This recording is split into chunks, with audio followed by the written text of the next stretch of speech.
We nearly built it. We nearly managed. And if we had, then my last name might be Zuckerberg. Neil Petch isn't just a business leader. He's a visionary entrepreneur with multiple successful exits, including ITP and Virtuzone. Over the last 15 plus years, he's helped 80,000 plus businesses from 180 countries set up in Dubai. Don't look for a shortcut. You know, there's nothing that replaces hard work. The execution is so much more than the actual idea. I had multiple businesses. Some of the businesses were doing very, very well. So this one didn't need to succeed. I didn't put my absolute focus in it. Put a lot of money in. I ended up losing quite a lot of money, but there was no one person absolutely owning it. But it's for a reason. Digitization, automation, AI, and you know, we in the UAE are at this tipping point. I think of ourselves as... Neil, thank you so much for joining us on the show. Sabah Allah bil khair. Sabah Allah bil How's nur. my collegiate? Good, getting there. I think it's excellent. Getting there. Yeah. I mean, you've been here for such a long time. Yeah, it feels like it's gone in seconds, but I came here in 1993, moved permanently in 1994, launched a publishing company, two of us in Karama, which had lots of benefits to it, and haven't looked back ever since, Mahmoud. Wow, such a pleasure to have you. So for everyone that doesn't know who Neil is a businessman. What makes Neil different than all the entrepreneurs that I know is that Neil actually has two exits. Besides having two exits, one of the companies, so ITP was the publishing house, and then he had Virtuzone. What makes Virtuzone a special company is that it actually helped 80,000 plus entrepreneurs get licenses and set up in Dubai. And now you've exited that business. But Neil, today, before we get into all the success and how you got there, I want to jump into, first of all, to understand who is Neil. And the second thing I want to know, I want you to take me back to the hardest moment in your life, the moment where you thought, that's it, this is the end. So I know that you have a lot of, let's say, much younger than me followers. So I'm going to try and speak to them. And I want to tell them that my greatest skill is actually luck. And I can give you several examples of that. The first bit of luck I had, they'll find this boring, is that my parents believed that education was incredibly important. So I lived all over the world, 2 years here, 3 years here, most of my life. And what that taught me, or I grasped it, I loved going to somewhere new, meeting new cultures, and learning from them rather than staying in an insulated bubble. So, the UAE is very much like that, right? Our country, you go on an Emirates aircraft and you hear the crew speak 25 languages and 22 nationalities. Very cosmopolitan. Yeah, that's the UAE. It's Virtuzone. We're exactly the same. And I love the fact that we learn from each other. So the first thing is grasp an opportunity. You can sit there and complain about it, or you can look for the silver lining in it and grasp it. So I was really lucky to travel all over the world. I was really lucky to have a great education. Mine primarily was in the UK. And then I came out, when the UAE was in its formative stage. We're sitting here today in Jumeirah, where I lived for so many years. And, I used to be able to do a U-turn on what used to be the Abu Dhabi High Road, right? Exactly. So, so things have changed so much. A 2-lane highway gets into 9 lanes and it's now overpacked. So yeah, Dubai has grown. And nowhere else could do that, right? Nowhere else could, if this was in the UK and they needed I'm going to call it an 18-lane highway because I like to exaggerate for emphasis.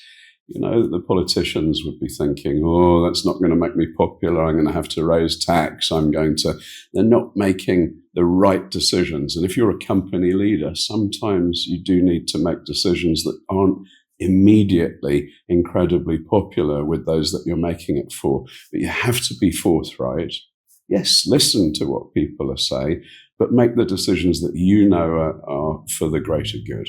They say failure teaches us the most. It's like when you fail, you actually learn that lesson. what was that hardest time in your life where you had a failure and you thought you were going to give up? And I want you to go back to that point, because I know a lot of people are at that point or feel that they're close to that point. Yeah. So for someone who reached as far as you did, what is that thing, take us back to that point and tell us, what was that failure and what was that experience like? Well, I have a funny story completely at my expense in this regard. But actually, I'm going to talk to you about, I was at an offsite for my new company, which is called Essentium. So Virtuzone is now Virtuzone, an Essentium company. And we had a kickoff meeting with the 10 companies that they have bought. And they brought along a guy who they made a program on National Geographic with him. And he decided, he was a geography teacher, an English geography teacher. And he decided that for some reason he was going to cycle from Vladivostok, which is near Japan in Russia, all the way back to the UK. And he started, it was a beautiful sunny day, and the locals said to him, "You're going to die. It's going to freeze. You're going to die of the cold." And then someone else said, "No, you're not going to die of the cold. The bears are going to eat you." And then someone else said, no, the bears won't kill you. The local villagers will kill you. So he was talking to us as a series of business people about the challenges that you face and how you deal with them. And you're so right, Mahmoud. So at ITP, we published a magazine. We launched a magazine called Ahlan, as you know, welcome, hello. And this was similar to Hello or OK magazine from all over the rest of the world, which is a celebrity-driven magazine talking about what Tom Cruise is doing and so on and so on. And we applied that, but we also brought in local celebrity stuff, parties in Emirates Hills, launches. So the magazine was a mix of both. Exactly. Okay. And so what we'd do is, if you were at the event, our photographer would take a picture of you, we'd ask for your name, and then you'd read about it next week, see your picture there, and hopefully, have a read of the magazine, enjoy it. And it was great. So I launched something called Mumtaz, which was the same actually for the food and beverage scene. So we'd be taking pictures of you in a nightclub. In the nightclub, we'd say, "What's your name?" Yeah. What did you say? It's very difficult. Right. So this is before Facebook. And we were trying to work out how we could get you to write your own name on the picture, which of course everyone knows now as tagging. Yes. It didn't exist. We nearly built it. We nearly managed. And if we had, then my last name might be Zuckerberg. That's so interesting. You actually were trying to tag someone that so you could later tell them you gave me approval, right? Exactly. So they, and this is about putting the customer in control, getting the customer to feel that they're involved in all these things, which nowadays we know work in business. Right. But we were doing it simply because we had a magazine that did this sort of thing before. Now, why did we fail? Sometimes it's a little bit of luck. Sometimes it's application. Now, I had multiple businesses and I was very lucky. Some of the businesses were doing very, very well. So this one didn't need to succeed. I didn't put my absolute focus in it. I put a lot of money in. I ended up losing quite a lot of money because I thought I was going to make it work. But there was no one person absolutely owning it. So that's another thing I would say. When you say a person owning it, you mean in terms of like someone under you that actually manages the day-to-day and makes it happen? Someone to execute on the vision? Whether it be you, whether it be someone that works with you who's a project manager, and their career development, their life should be dependent on making that happen so that they live and breathe it. Right. It's very easy, you talk about exits and stuff. It's very easy to be motivated as the owner of a business. It comes with pros and cons. Right. But certainly your motivation is obvious, right? You're doing it for your family, you're doing it for yourself. How can you expect your staff to share the same levels of motivation? And that, for me, is about communication, making sure that they know where you're trying to go. They know that you have their best interests in mind. Right. Genuine transparency. If you're all on the same page, you get up in the morning and you want to go and do your job. Exactly. It's a team game. You got it. It's not a single player game. No, it's not. And it's so glib to say, we're all on the same page. We all want to do the same thing.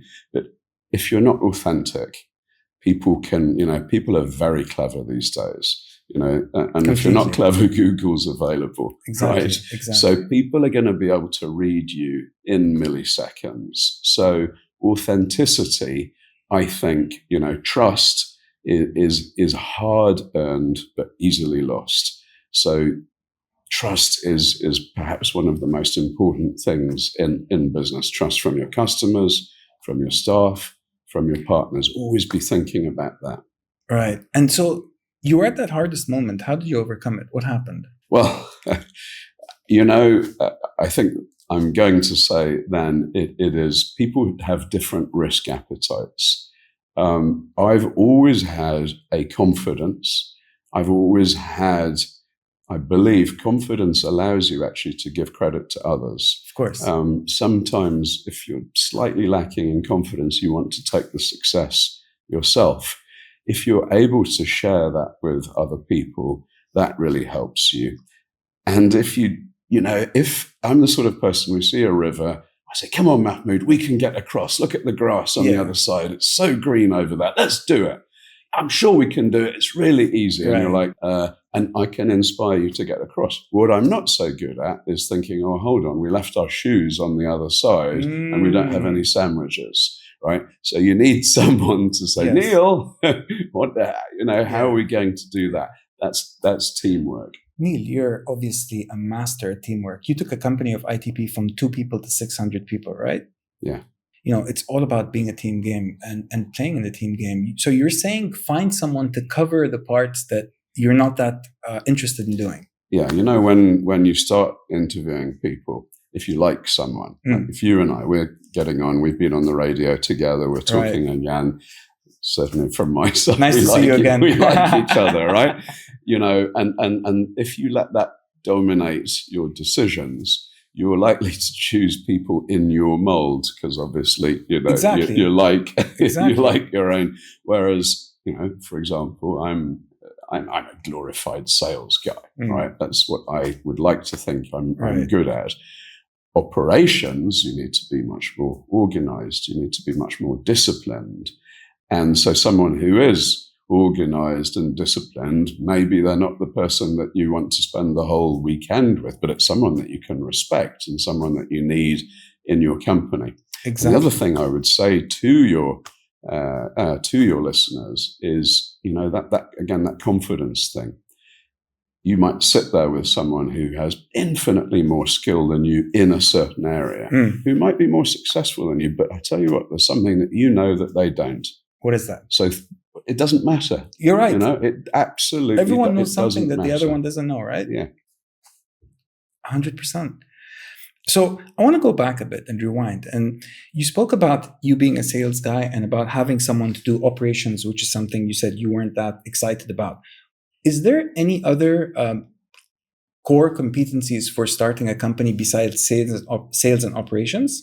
Yeah, so I think that when we started Virtuzone in 2000, we started in 2008. We launched officially in 2009. We were in the Walk JBR. We started we got desks from Dragonmark. We found extra small desks so that we could get more people into the space. We didn't have an accountant. Okay. Virtuzone was set up by myself and my co-founder, Jeff Ramp, who worked for Sheikh Mohammed in the executive office. Right. And he's a brilliant marketeer.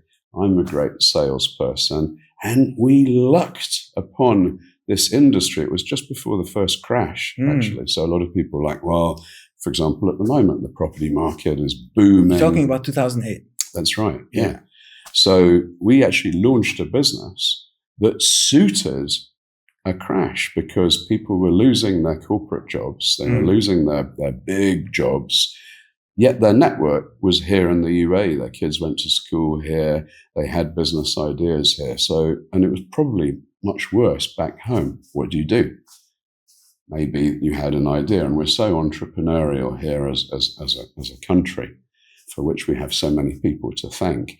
Let me launch that business. But if you're launching a business, don't set yourself up for failure. Don't have all the costs right at the beginning.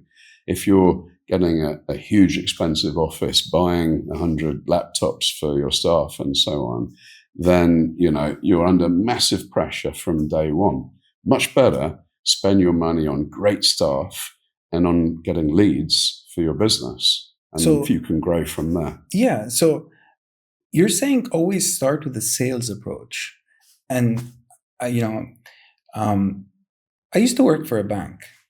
My first job ever was with this bank, the biggest bank in Dubai. I don't want to say names. And I worked for that bank, and I realized that I was an employee. Yeah. I realized that there was a loophole. The bank allowed staff, employees like me, to be able to take home loans instead of car loans. And it was the time, not everyone believed in it. And a lot of people said, don't do it. But I decided to take the home loan. 7 years later, that decision made me a millionaire. Yeah. And that gave me my startup. Thank you. And that gave me my startup capital. Do you think that people are missing opportunities in front of them? Or do you think that there are not enough opportunities? I have some friends who their father launched a company that discovered gas just off the coast of Sharjah. And they IPO'd that company. We'll do the same. We won't name them, but they're a brilliant set of guys. They're Emiratis, and they do so much for this country. And I remember their father, who discovered gas, telling them, sons, there's never so much opportunity as there is now. And he was telling them that 15 years ago. I say the same, because a lot of the young people are going to be like, everything's been done already, we're too late. Nonsense. We in the UAE are at this tipping point. Lots of people from all over the world have been coming here on holiday for many years. Right. A large number of people have been coming here and setting up their new lives, moving from Australia, South Africa, the UK, wherever it might happen to be.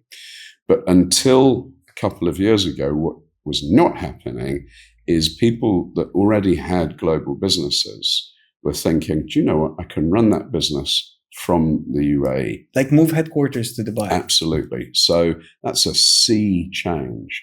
I think of ourselves as Geneva 1950.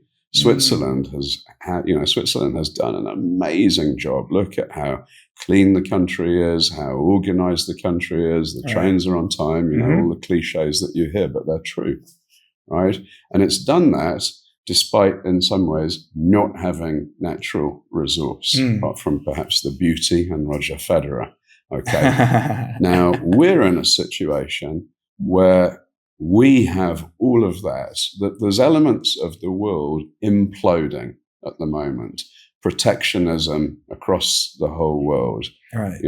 America renaming the Gulf of Mexico, talking about taking over Greenland, the Panama Canal. I mean, for heaven's sake, they'll have it all. What is happening at the moment? And it seems to me a bit of a competition who can be, let's say, more incompetent in what they're doing for their country.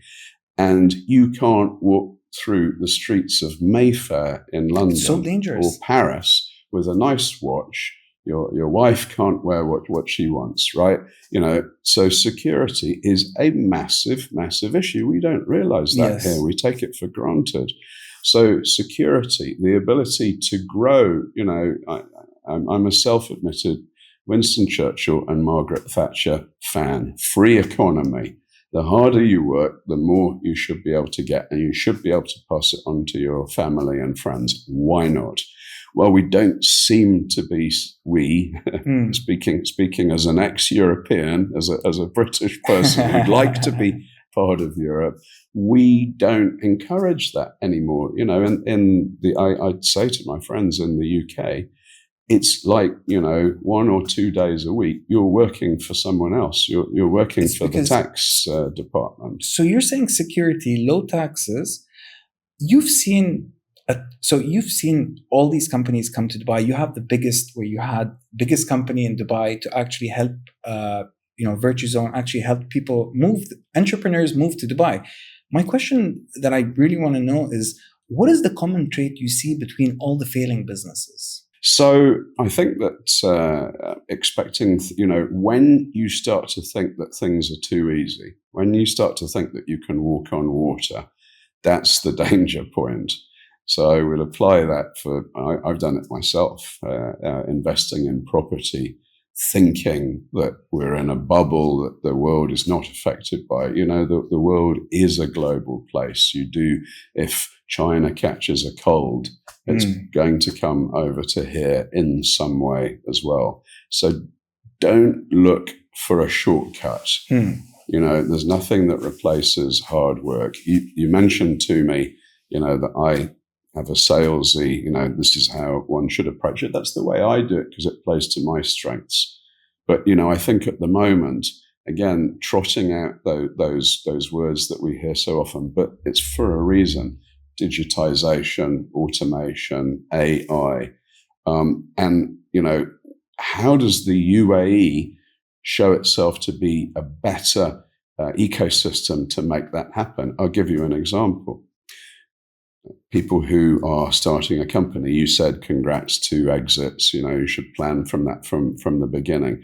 But there's a lot of people who spend too long chasing the money. Brilliant guys who have a brilliant idea, and all they're doing is spending the time in offices with bankers trying to raise money rather than focusing on delivering for their customers. Right. Now, I understand why they do it, but I would caution against it. Now, the reason for that is that it is very hard to raise money when you're a startup company. As you know, the banks will be like, can we see 5 years of accounts? So then what's the next thing? When you're a startup, that's what you actually don't have, history. Exactly. Do an IPO. Oh my goodness, the time and the actual check that you have to write to do that. But there are new ways that you can use technology to raise money.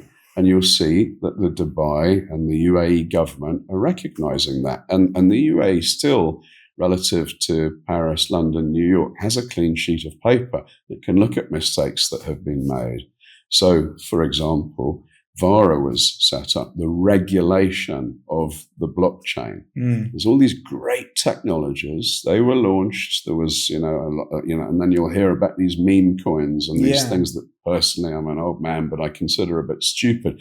But the technology behind them is not stupid. It's brilliant. Yeah. And if you can embrace it and bring it into real industry, so you'll see at the moment that you can tokenize a real world asset. So Virtuzone, 15 years ago, suddenly opened up setting a company up to someone that had 5,000 dirhams in their pocket, whereas previously you had to have 100,000. So we suddenly opened up a new market. Now, someone that wants to invest in the Burj Khalifa, how much is the Burj Khalifa? 500 gazillion dirhams. There's only 3 people in the world that can buy that.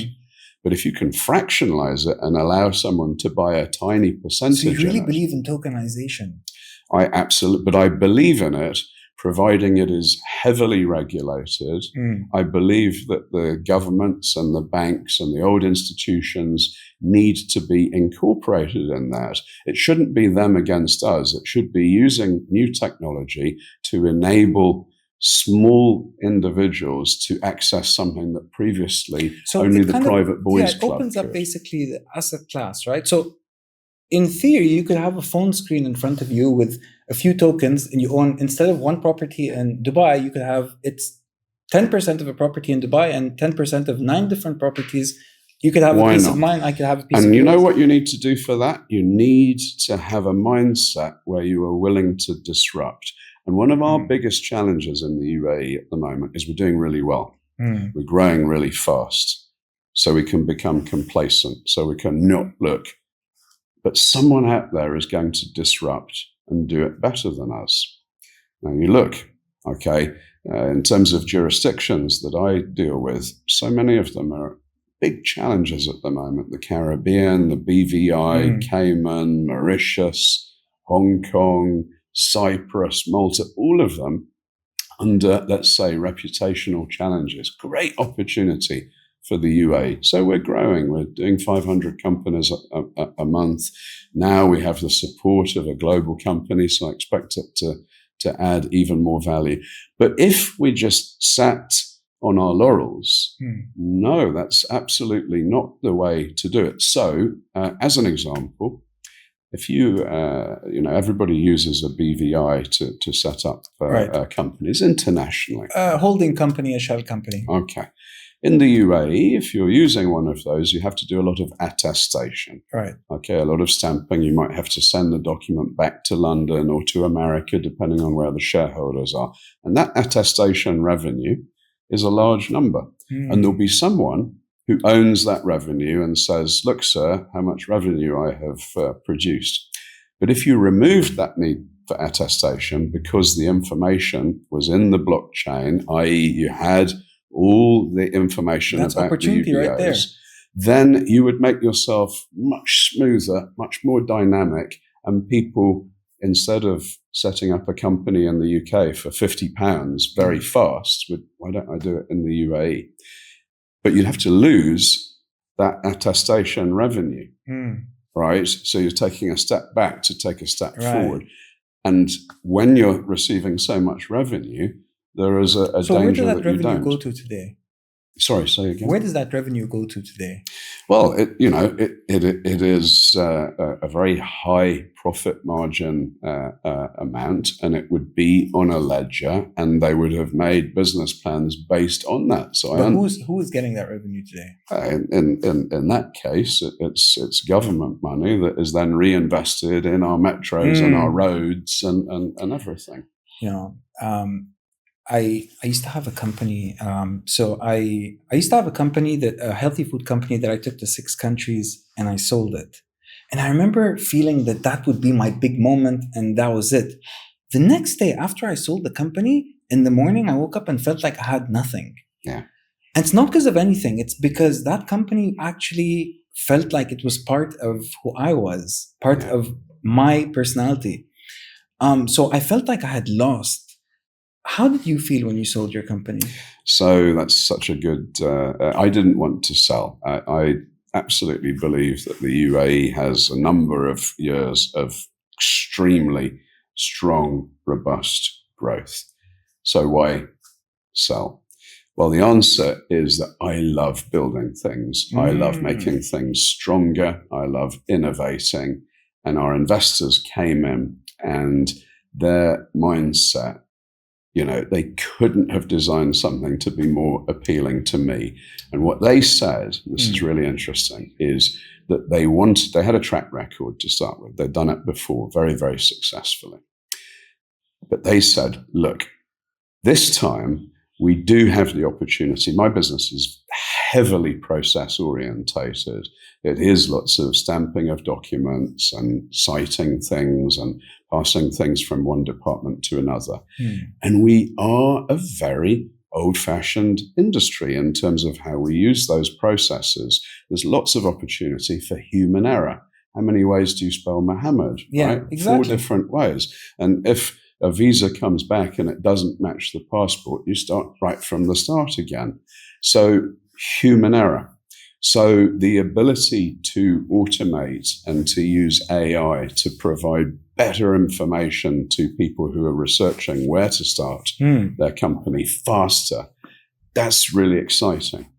But if you depend on that and you don't think about the human touch, if you're a PE company just looking, how can I improve? When your F&B company was, the initial thing is let's have a factory that is manufacturing the food somewhere where the rent is cheaper, all this kind of thing. Good business decisions. But if the guy serving people doesn't have a smile, doesn't know what he's talking about, it doesn't work. In our industry, if we were to start to take your business, and it's very important for you, your family, your staff that you get the right structure. And if we were passing you on to a call center with someone with an accent that you weren't familiar with, and you knew they were in a different country, how confident are you? I spoke about trust earlier. What's your trust level going to be right?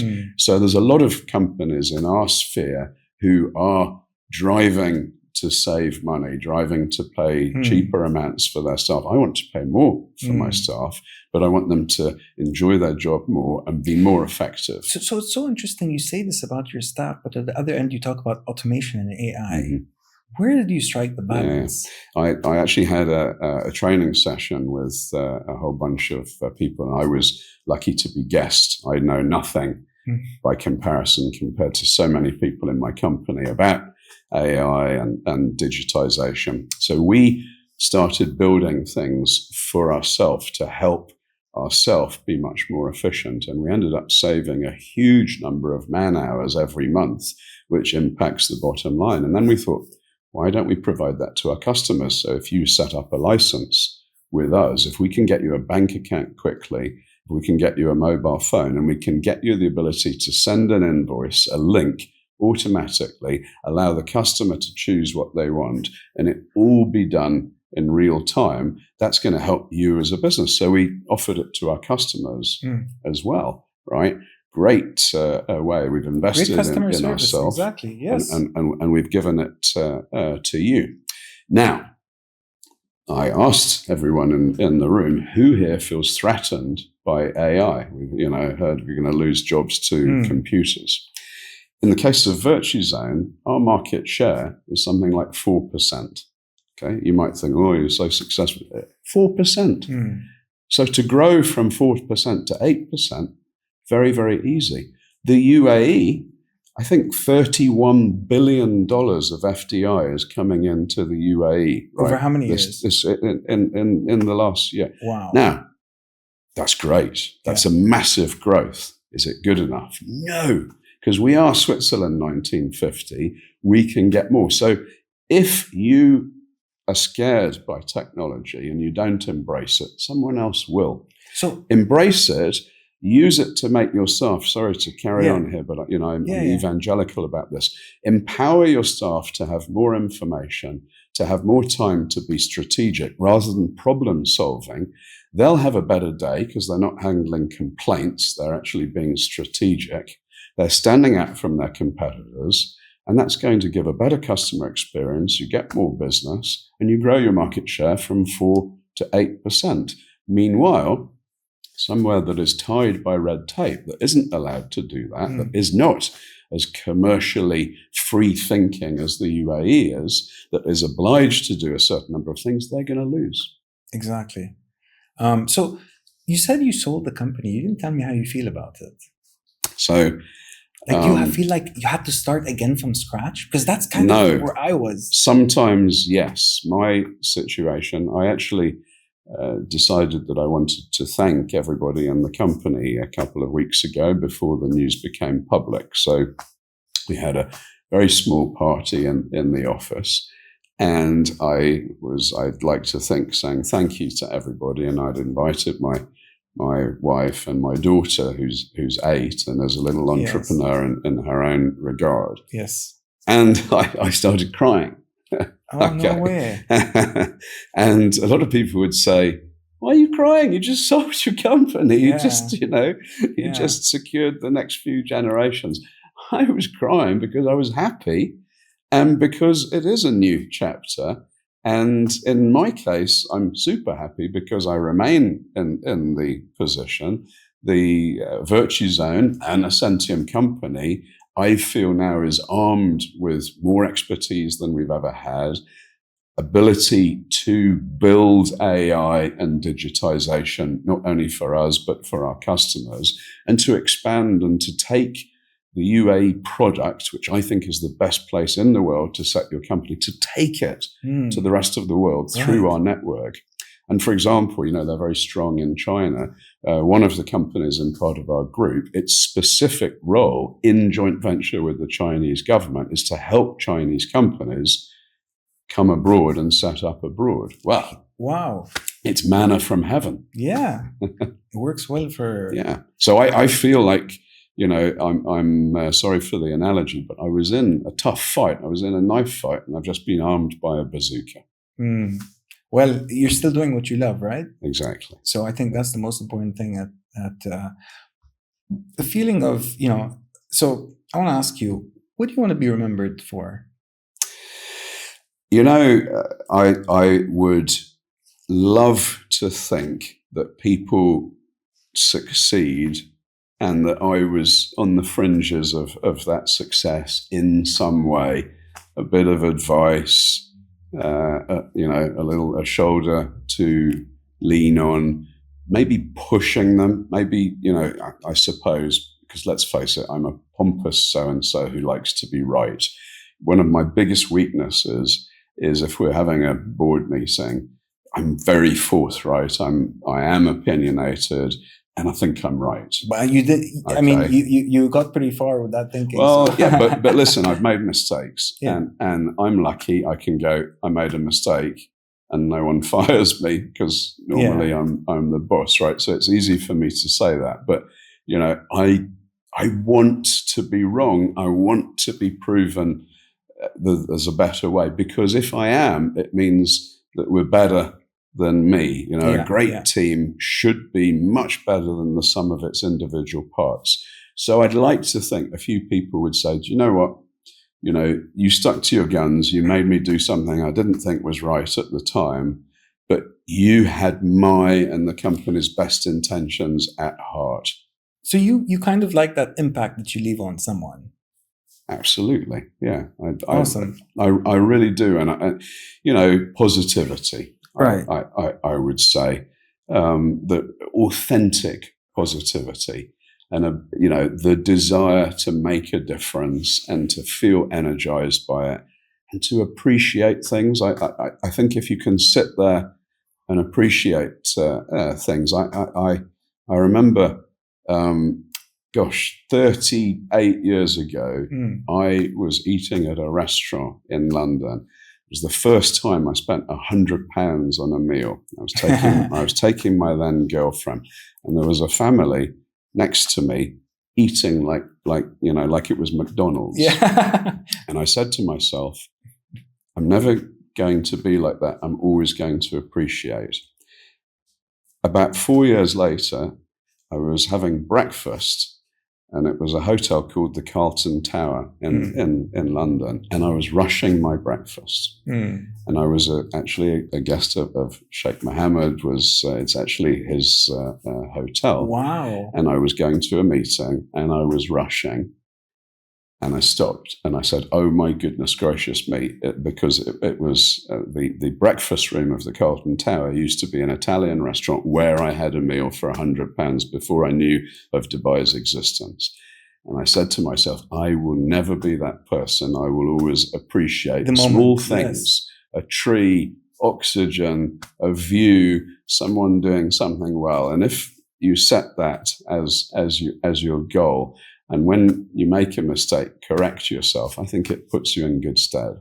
Neil, I see your WhatsApp picture, and there's a picture of you shaking Sheikh Mohammed bin Rashid Al Maktoum's hand. I want to know, you met Sheikh Mohammed. What was that like? Well, let me start with the last time I met him, because I think it's a really good example of Dubai. It was the middle of the summer, and a lot of people, it's the summer, let's not be in the UAE. Not Sheikh Mohammed. He runs this country, it's his baby, right? It's as I believe that business owners should run their businesses. Yes. With passion and with care. He's thinking about what's best for the UAE at 3 a.m. I'm sure he is. I know that's how I apply myself, and am inspired by him to do that.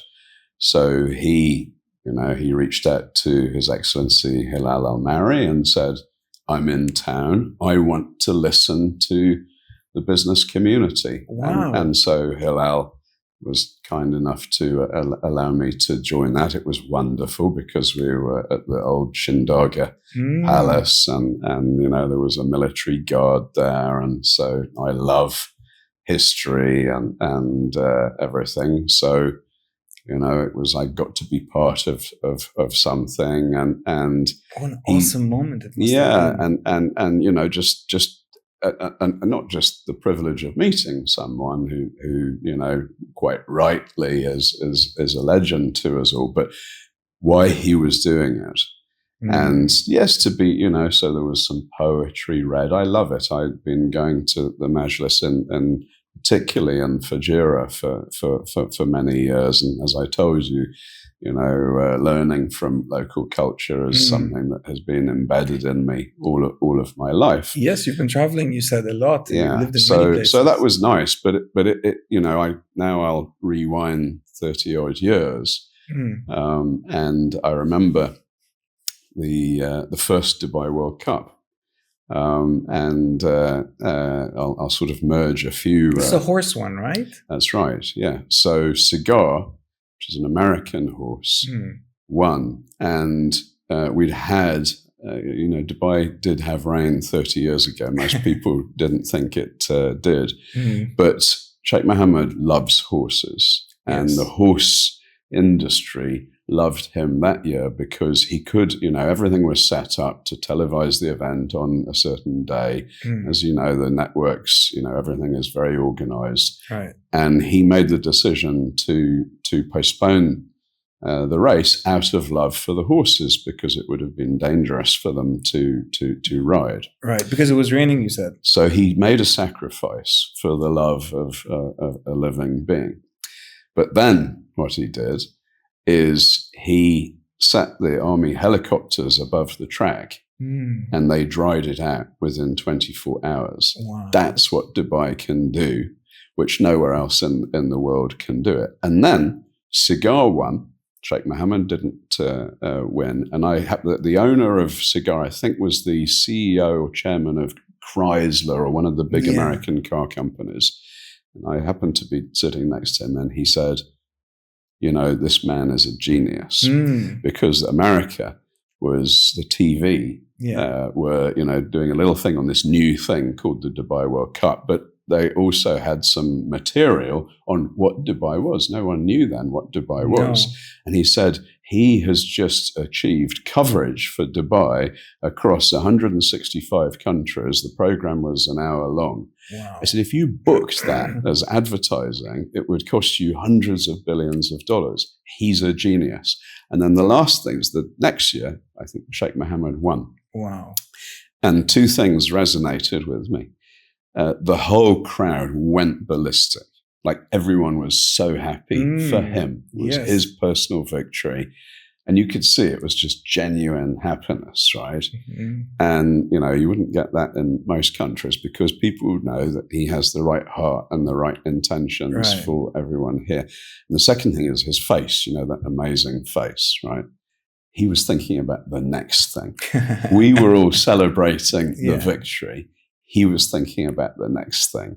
And there's very few people in the world who, if you have the opportunity to be in a room, maybe it's 10,000 people. I'd actually include Bill Clinton in that. And I also met Imran Khan, who spent quite a bit of time in the UAE. And these are great speakers. Wow. Magnetic, charismatic individuals who their piercing gaze, their voice makes you feel that they're talking just to you.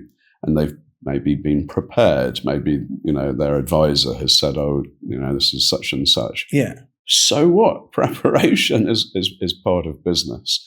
So he was, in a very short story, a human who cared, who delivered something in a way that was innovative and demanded huge. So was it that he did the horse race that got him that coverage in the 160 countries, or that he cleaned up the rain in one day?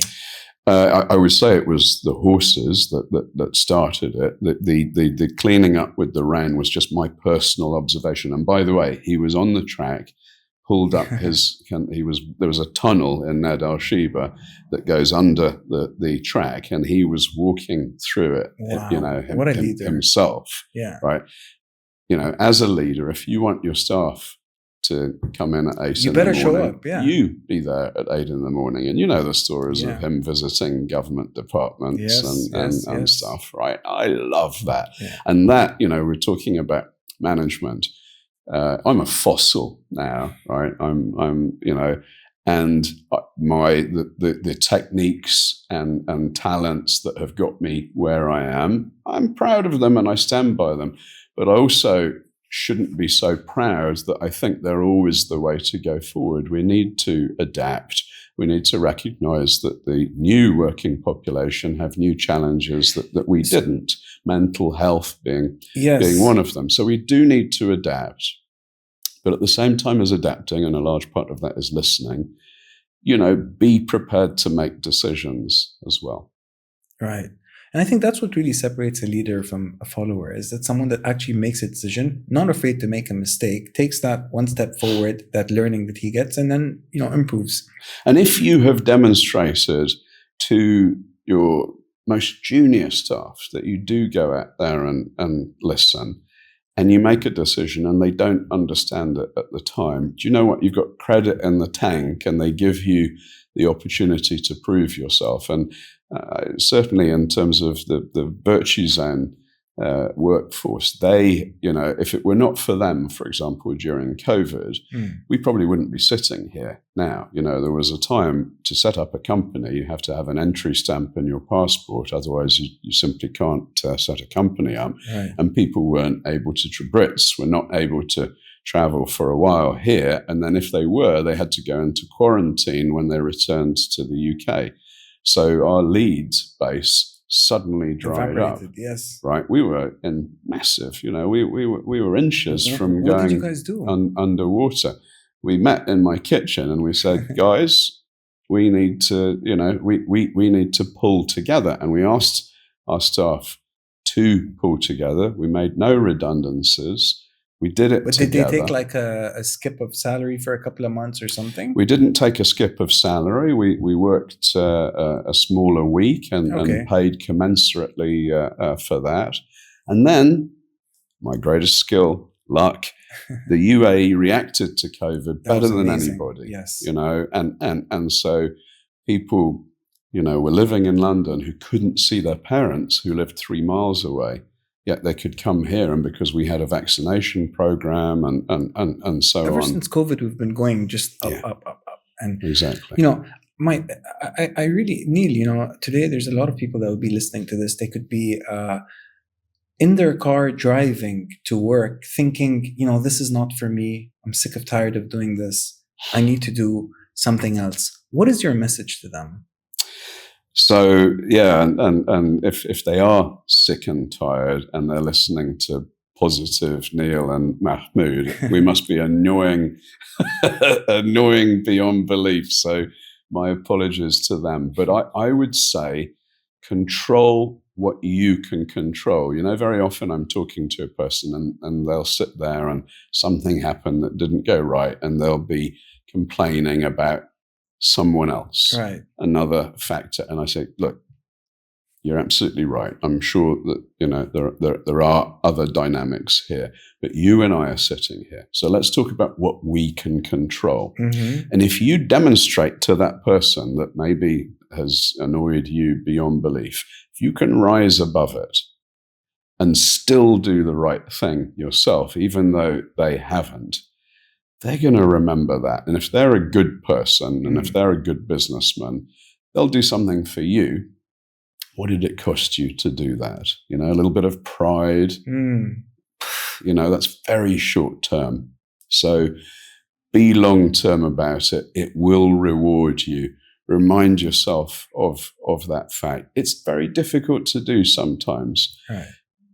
Don't get caught in the trap of thinking, I'm in this job, I'm always going to be in this job, I'm going to get, a 10% salary increase every couple of years. No, you can make a difference.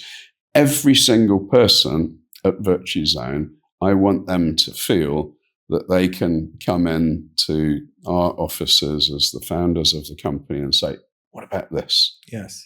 And we have got some brilliant examples of that happening, where massive innovative change has come from perhaps the person you would least expect. And that really makes me happy. Amazing. Neil, look, I want to go through this rapid fire round where you're allowed to answer in one word or one sentence. Oh my goodness gracious me. Okay. Yes. Dubai, you start with nothing. No Virtuzone, no money, no nothing. One industry to start from. You're 20 years old in Dubai. What do you do? Technology.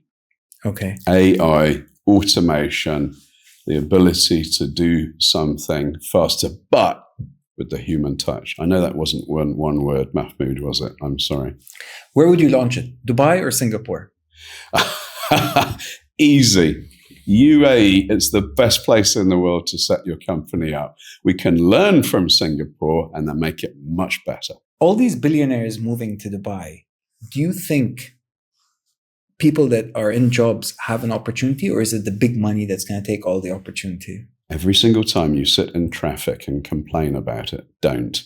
They're customers. So the answer is there's massive opportunity for small businesses and big businesses. All of them create more customers and more money in the economy to spend on whatever it is that you have an idea to launch. You have $100,000, you need to launch something. What do you do with it? As I say, I would try for it to be around technology, but I would try for it to be something that I can influence, that I have an ability to strategically help. So, now I'm in a position to invest in companies, both on behalf of my group and personally. I would always look for something. Let's say I was buying your business and you knew that I could help your business. Right. Where you'd give me a better price, and B, I could influence it to become more profitable faster. Yeah. So I always look for that side as well. So an upside on you adding more than just money. Totally. You know what? Money actually is quite easy to go and get, and it's easy to waste. And sometimes having too much money makes you make the wrong decision. Neil, you've seen these startups. We're done with the classic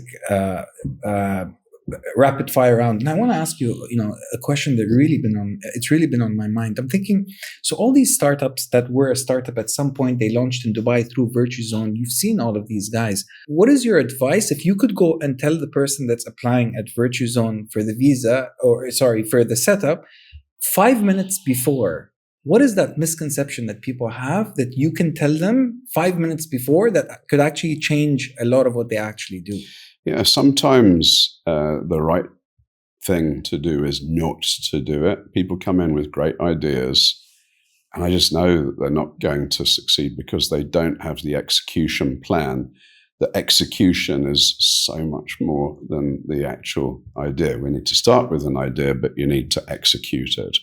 So don't, I hate wasted opportunity. I hate wasting time in my life. I like to run upstairs rather than allow the escalator to take me up, because that's 30 seconds I could be doing something else. Opportunity. Right.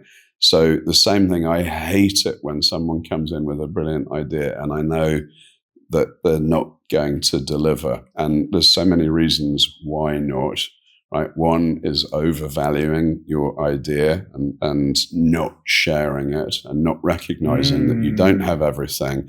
My idea is so good, it's going to survive by itself. It's, you need people to execute it. Another is, unfortunately, again, we're in this amazing time of growth, and where growth comes, it does attract good people, and sometimes it attracts bad people who will tell you what you want to hear. And so, for example, in our industry, it's really easy to set up the company. It costs nothing, and they make their money and they move on. And you're like, I can't open my bank account. Yeah. Or I sent an invoice and the transaction was frozen by the bank. Whose fault is that? It perhaps it's because your company license had the wrong activity and the bank's doing exactly what they should do. So, beware shortcuts, take good advice, take a little bit of time, reach out to your own personal network to start with and encourage them. Please don't tell me what I want to hear. Play devil's advocate. So you're saying encourage the person to tell you the thing that you don't want to hear. Yeah. Right? Absolutely. And that's growth, because you only really learn from failures. Neil, you've been so much and all that more, for me, for the people that are watching, I'm sure that you will have an impact with this, podcast and sharing your knowledge. At least on me, I can say that for sure.